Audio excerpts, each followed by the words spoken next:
Welcome to Jan's Views, a place where I share my views and listen to yours. Whether you are here for my artwork, live streams, shorts, or just for the giggles, please be assured I appreciate each and every one of you.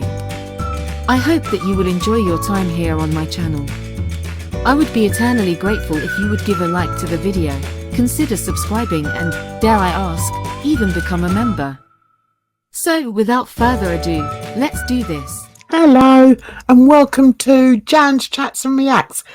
Today we're going to be looking at somebody a bit different. Somebody that we haven't covered really on my channel apart from on story times. So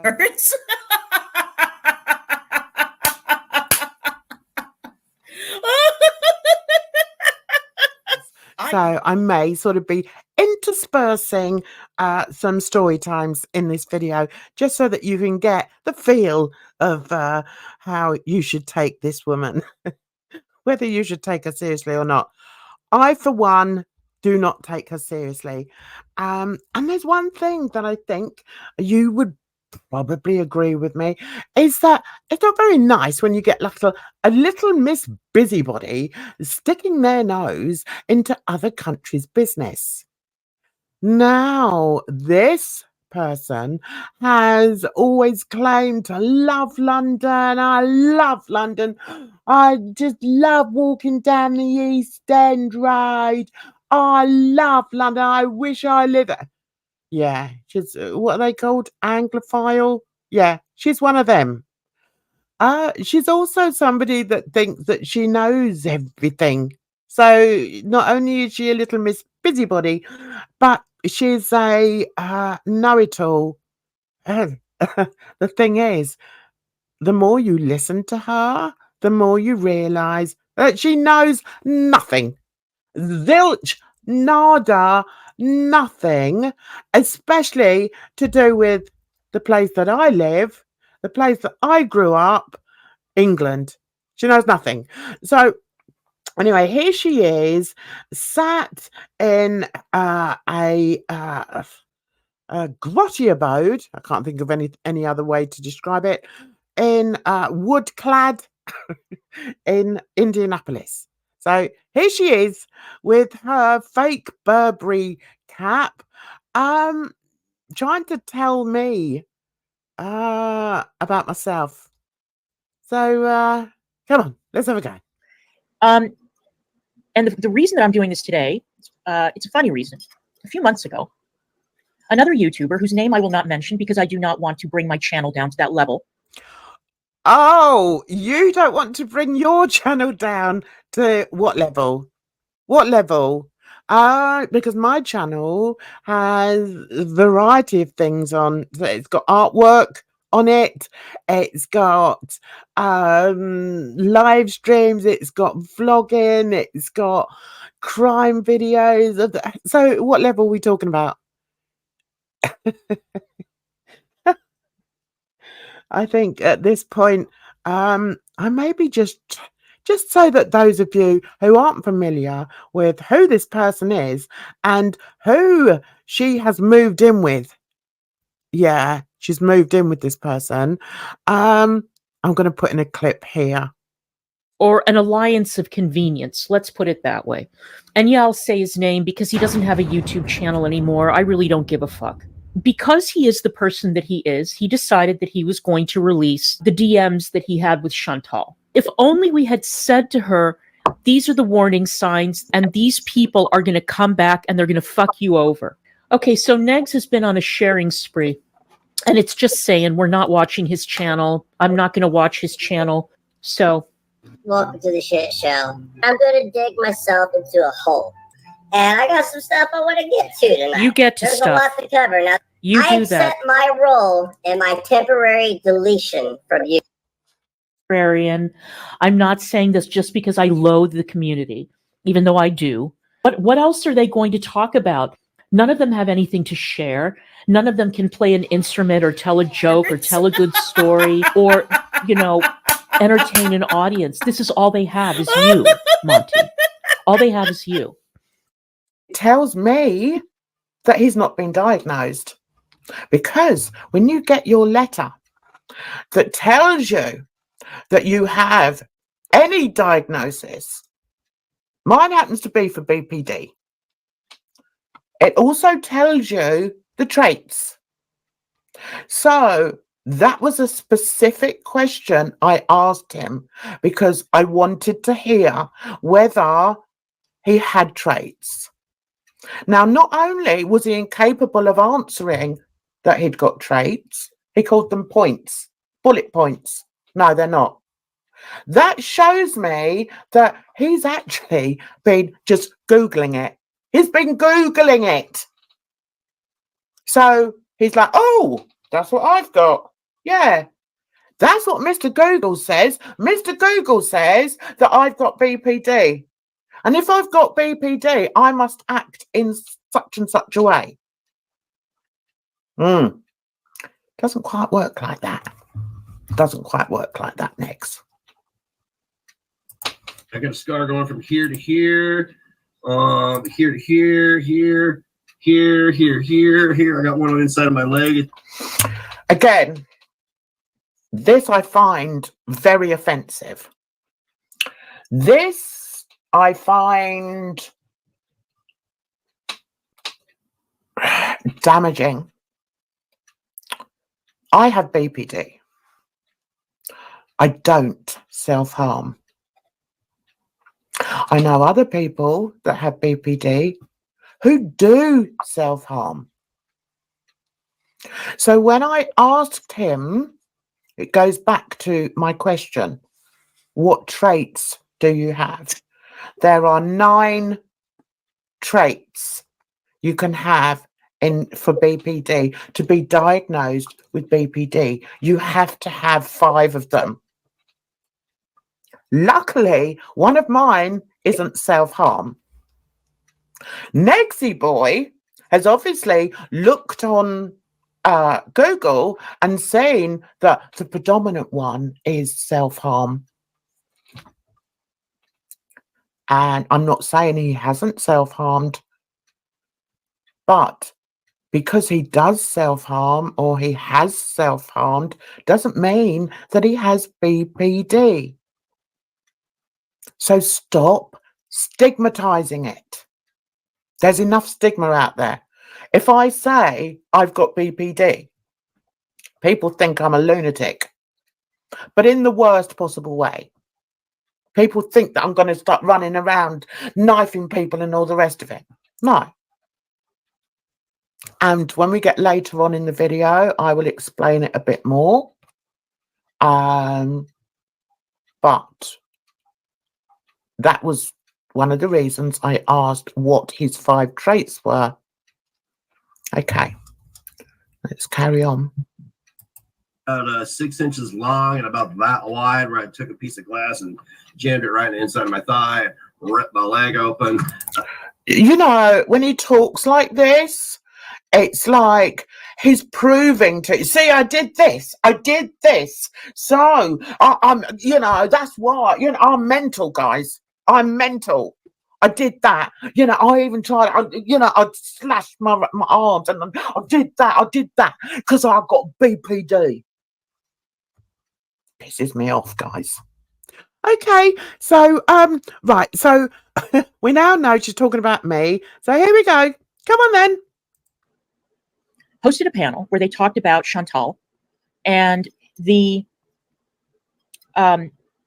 very exploitative relationship that she had with a 40-year-old man when she was 16. Right, so this person is going to run with the notion that when I was speaking on somebody called Chantal who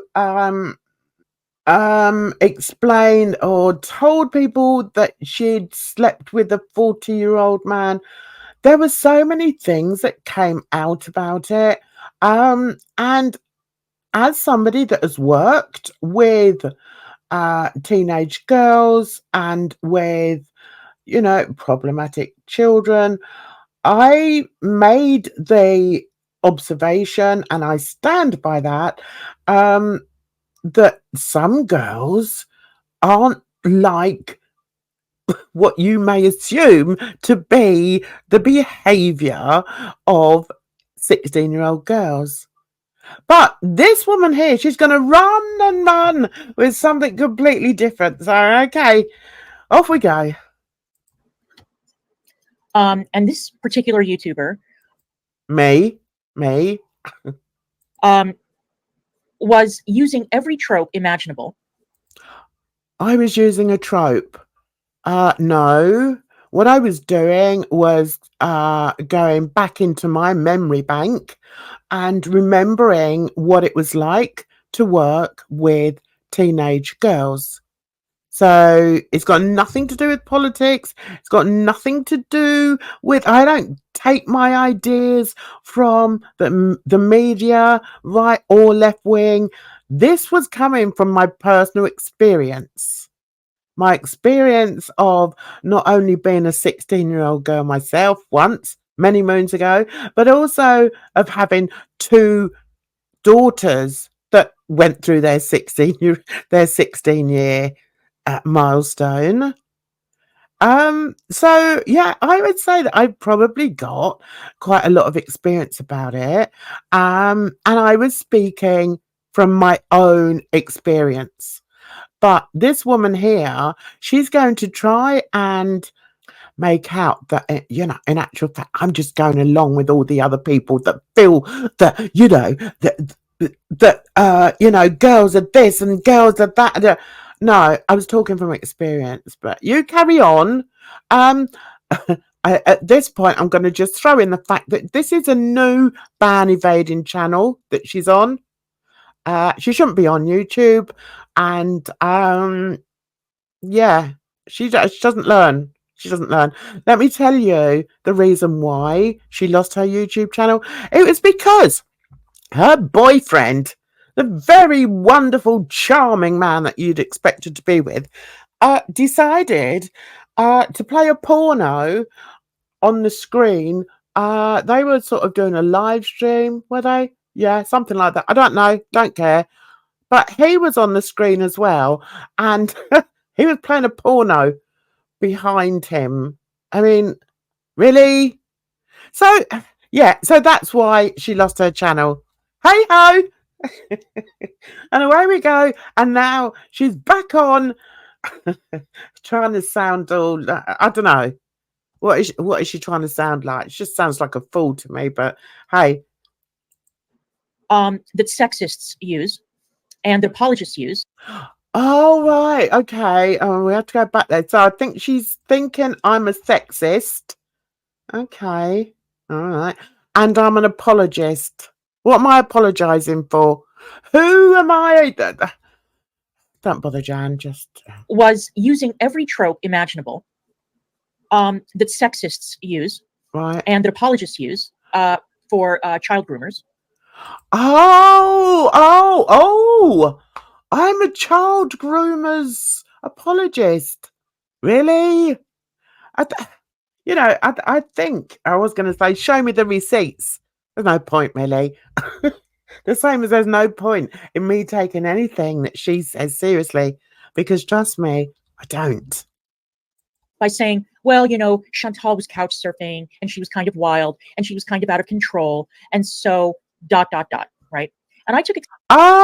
Yeah, I think I do remember saying something along those lines, that Chantal came from a very dysfunctional family, and at that time she'd been thrown out by her parents or by her mother for various things that she'd done.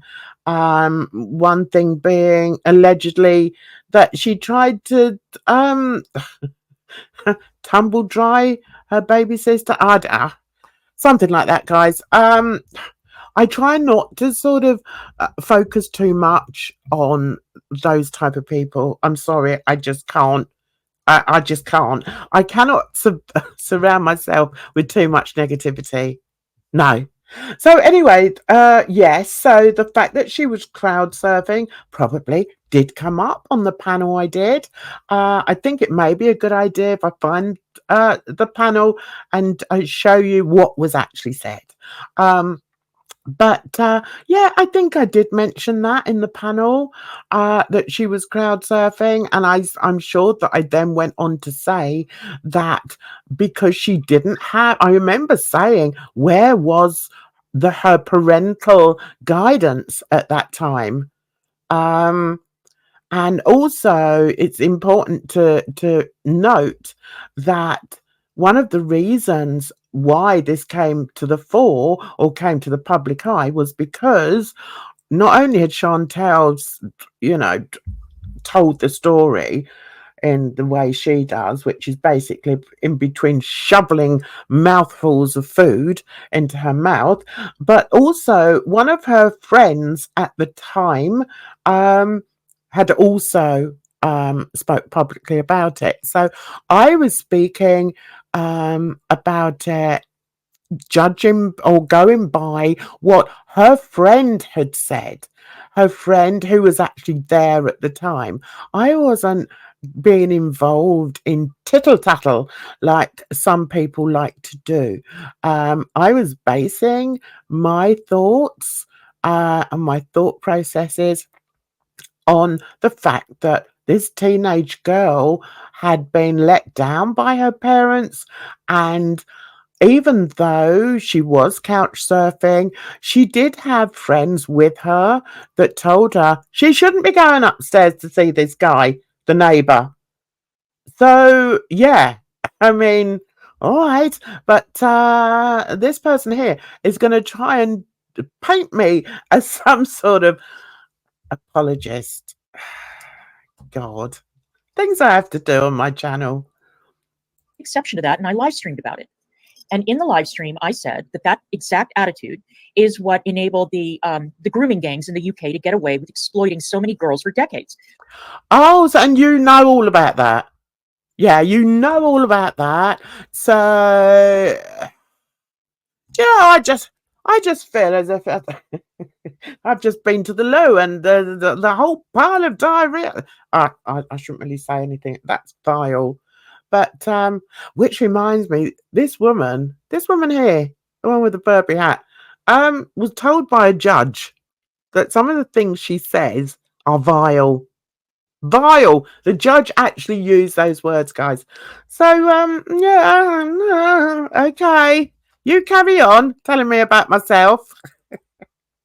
That sexists use and that apologists use for child groomers by saying, well, Chantal was couch surfing and she was kind of wild and she was kind of out of control. And so ...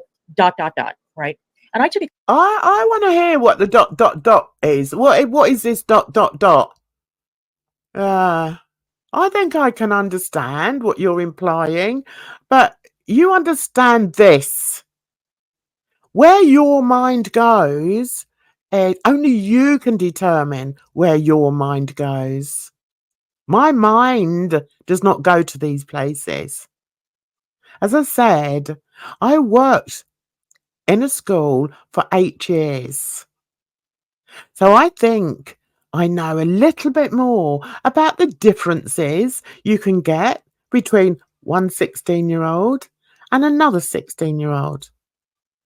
So I suggest, get your broom, start sweeping up that dusty attic that you live in. Hey, what about that? Exception to that, and I live streamed about it. And in the live stream, I said that I don't care. Right, so then she goes on here. I'm not going to play much more because it's just so boring and predictable, really. She has then decided to focus in on this man here. This man is an interviewer. He was a journalist. He's a very controversial journalist because he says some very outlandish things, such as he lost his job as a journalist for the BBC because of the colour of his skin. Yeah, this Jewish man is calling out the BBC for having over the quota of black people on their books. So he's very problematic, but how strange, how ironic that this Jewish lady should have found this. This Jewish lady who, well, I remember when I used to watch her, she used to say, oh, yeah, well, although I'm born Jewish, I'm an atheist now, you know, and blah, blah, blah. She uses her religion when it suits her.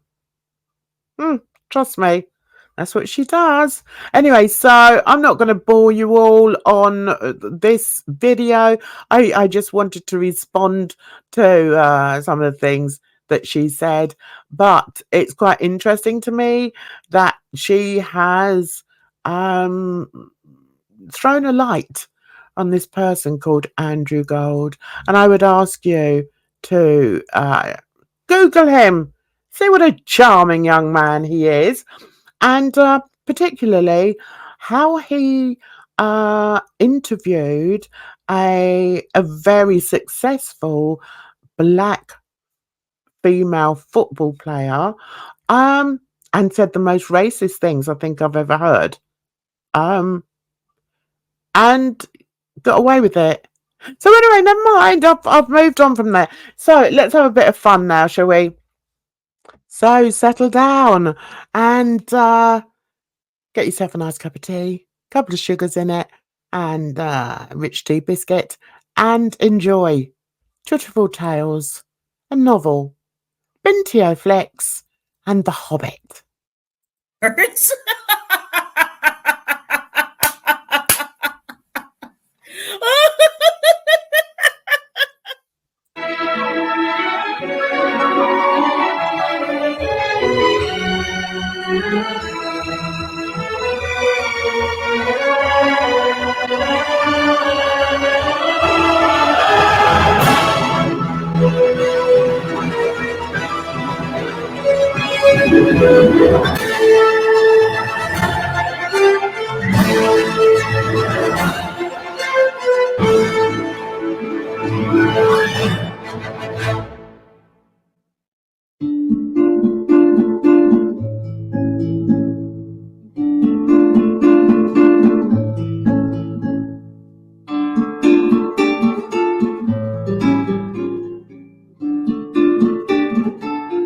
Prologue.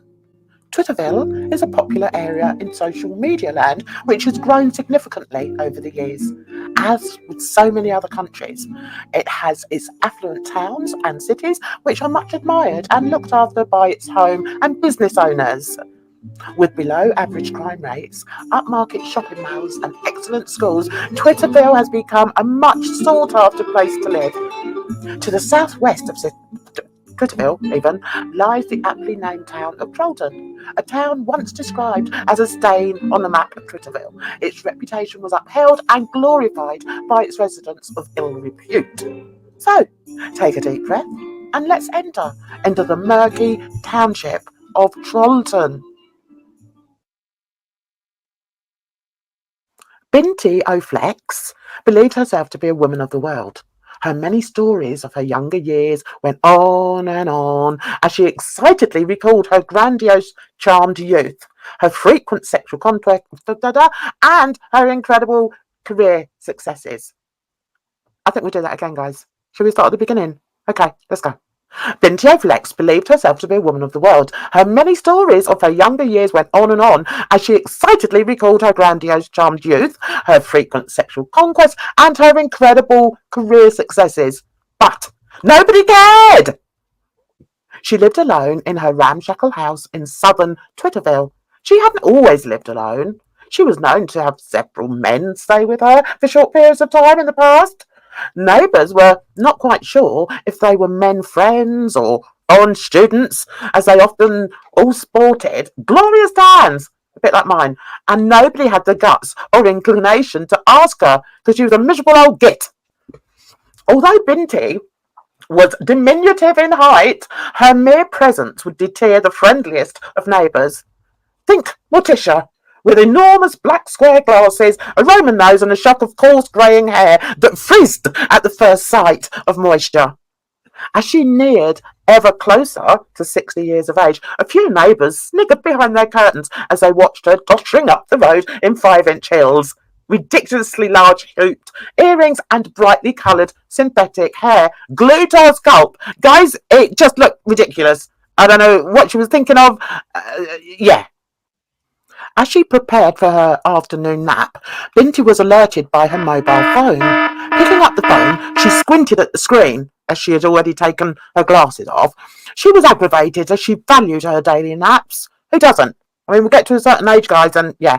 Anyway, the phone informed her that someone had offered to buy the guitar she had placed on eBay. This made her smile like a Cheshire cat. She hadn't expected anyone would have been interested in the antiquated instrument, especially as it only had 3 strings left on it. For a brief second, she worried whether she had included that important specification in the posting and clicked on the page to check.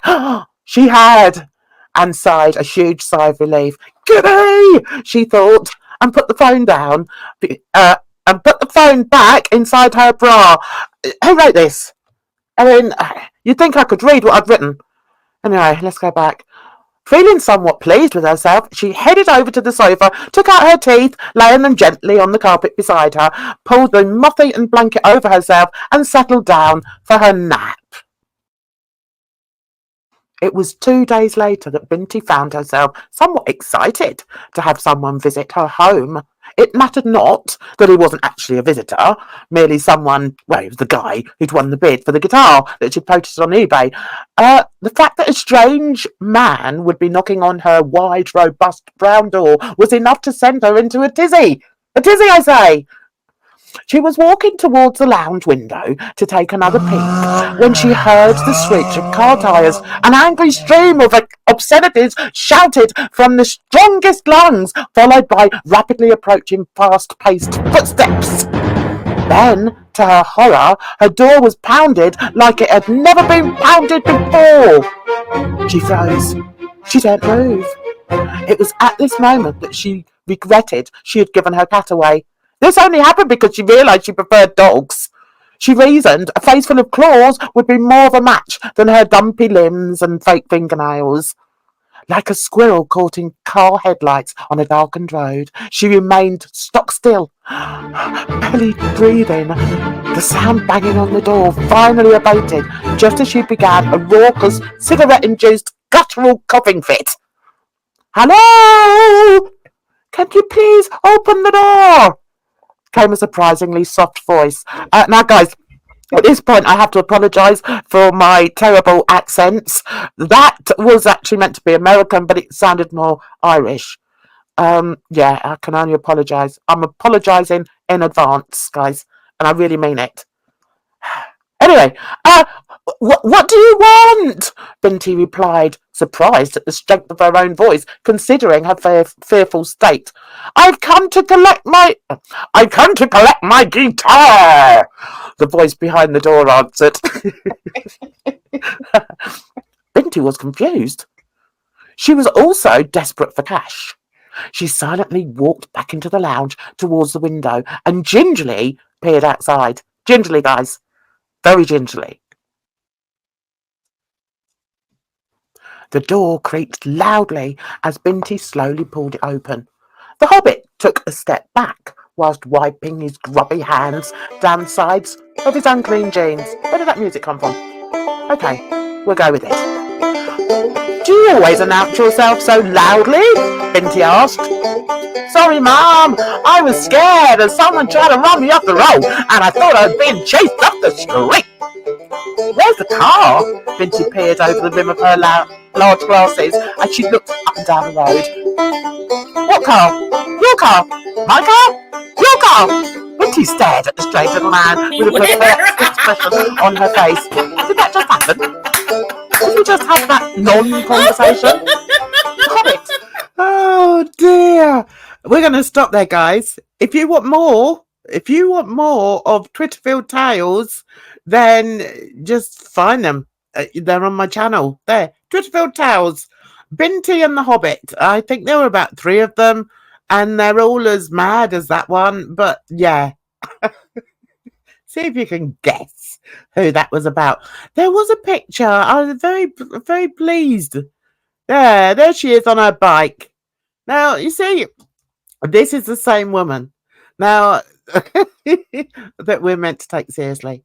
Trust me, I don't take her seriously. And neither should you. If you've got any sense, do not take this spinster on a bike seriously.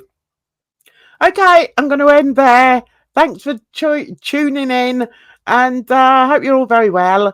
And I'll see you tomorrow. Actually, it's Friday, Drama Friday. Anyway, you take care of yourselves out there, because trust me, it's a rotten old world. Bye bye for now.